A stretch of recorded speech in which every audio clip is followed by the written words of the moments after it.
Hallowtide.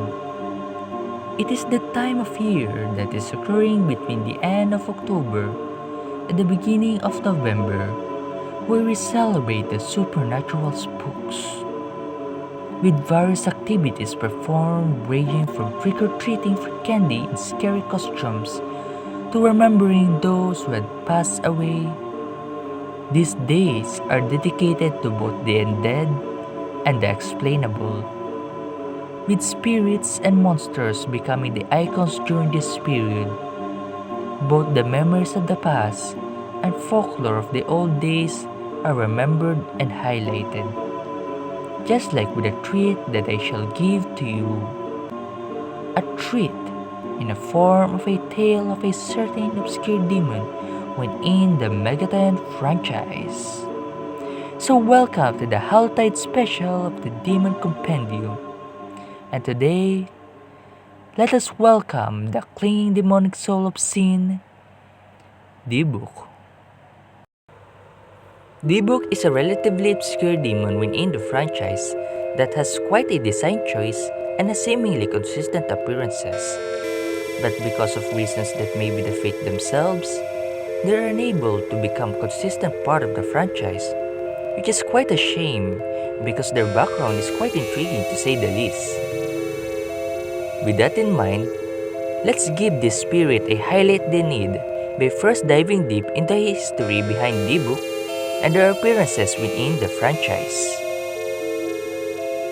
Dybbuk, whose plural form is Dybbukim, a name derived from the Hebrew davak, meaning to attach or to cling, is a type of supernatural being found in Jewish culture that is said to roam across the land of the living before entering on the body of a living person, in which they would possess them. What they really are may vary from each iteration, ranging from being a demon roaming across the material plane to being lost souls denied entry to the afterlife due to their enormous sins that they committed during their lifetime, which forced them to find refuge in the living body.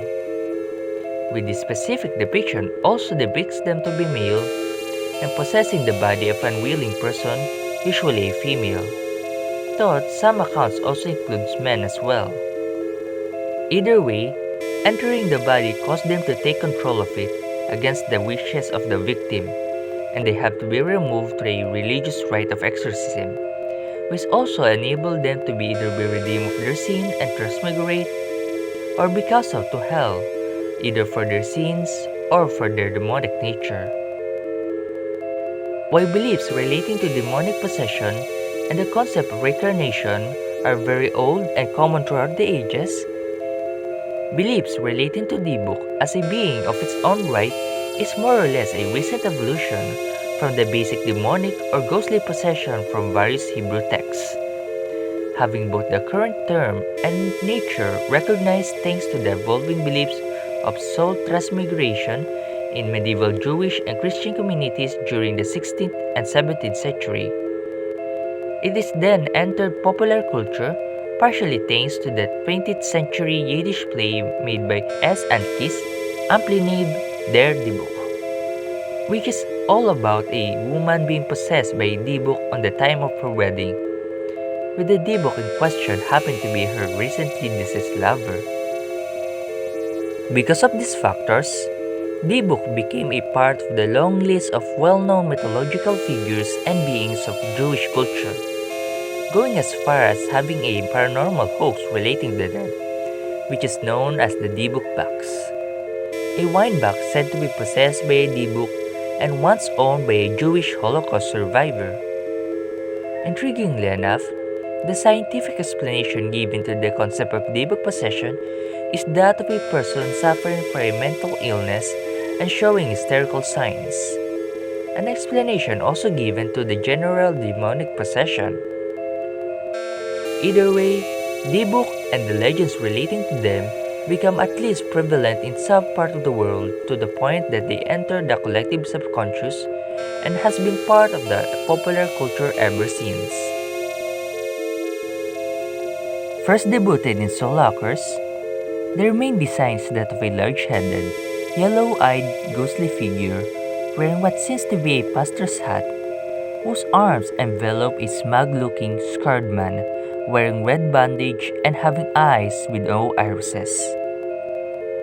I admit that this design is quite intriguing, as the ghostly entity seems to possess this person in a way that makes them appear as them embracing the humanoid figure, who apparently has a malicious thought based on his expression.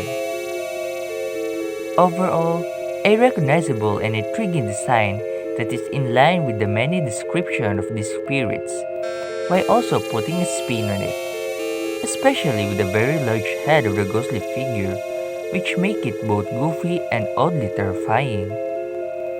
Thought I can see other people think this design is either too goofy or even boring or less appealing in comparison to the other demons of the spirit race. Speaking of the spirit race, they're consistently part of the formation race in all of their appearances, which is in their debut game, Strange Journey, and the Shin Megami Tensei 4 duology. And in all of their appearances barring their debut game, they're one of the low-level demons in the Zen race. Being ghostly figures that they're weak against light in all of their appearances, and are also additionally vulnerable to either fire or ice, while resisting dark.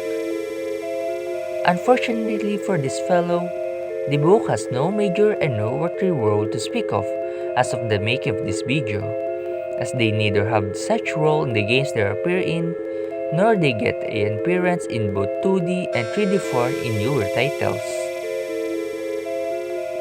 Being one of the least famous among the demons within the Megatime franchise, Dybbuk is a demon that seems to be on the path of becoming a staple demon within the franchise, at least in the modern era. That due to a lot of factors such as bad luck, a relatively obscure legend and weird design compared to other demons, and being a relatively early demon with little to no role, Dybbuk's path of fame will be a very long and arduous path. Thought I admit that this fellow is one of the demons that I wish would appear more frequently. Anyway, what are your thoughts on this demon? Do you think we may be able to see them again in later installment of the franchise? What information do I miss? And what information is downright wrong? Tell me down in the comment section below, and see you guys in the next video. Farewell and have a nice Hallowtide to all of you.